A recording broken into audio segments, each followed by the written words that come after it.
Florida plans to block undocumented immigrants from enrolling in state colleges. Hello everyone. Welcome back to our channel, Just Immigration News. A major shift in higher education policy is unfolding in Florida, where a new proposal could change who gets access to state colleges. The Florida Department of Education has introduced a rule that would prevent undocumented immigrants from being admitted to the state's 28 public colleges. Interestingly, this rule would not apply to Florida's 12 state universities, creating a clear divide within the public education system. At the heart of the proposal is a strict requirement. Every student seeking admission must prove they are either a U.S. citizen or lawfully present in the country. This isn't a simple paperwork formality. Applicants would need to submit clear and convincing documentation evidence that is not only valid, but also credible, precise, and compelling. Without this level of proof, admission would not be granted.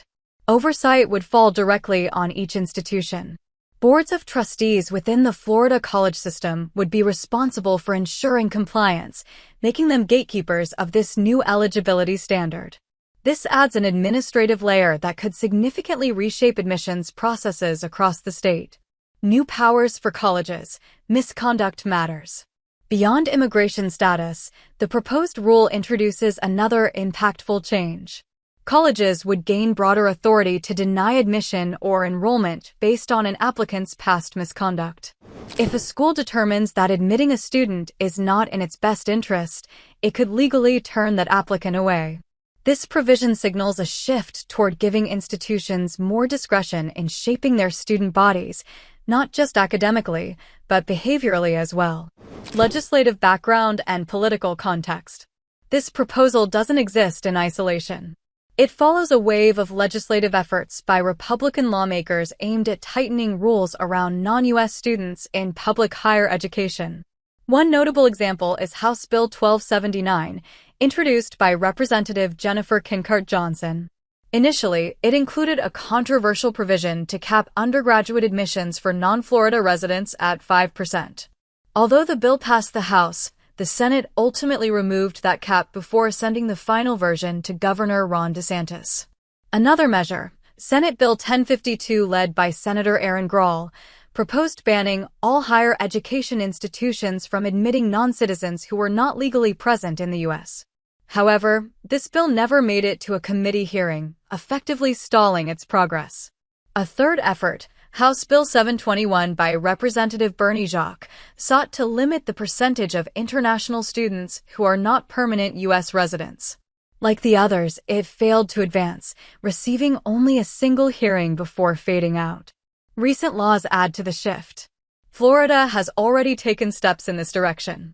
A recently passed law removed in-state tuition benefits for around 6,500 undocumented students, many of whom were brought to the U.S. as children by their parents. This change alone significantly increased the financial burden on those students, making college far less accessible. In addition, a new law signed by Governor DeSantis introduces stricter rules around campus behavior and safety. It allows the state to label certain groups as domestic terrorists and includes provisions that could lead to student expulsions.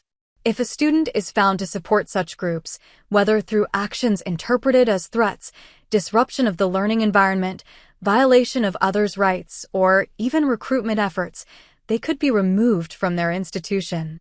What happens next? The proposed admissions rule is set to be discussed at a public hearing on May 14th at Miami-Dade College.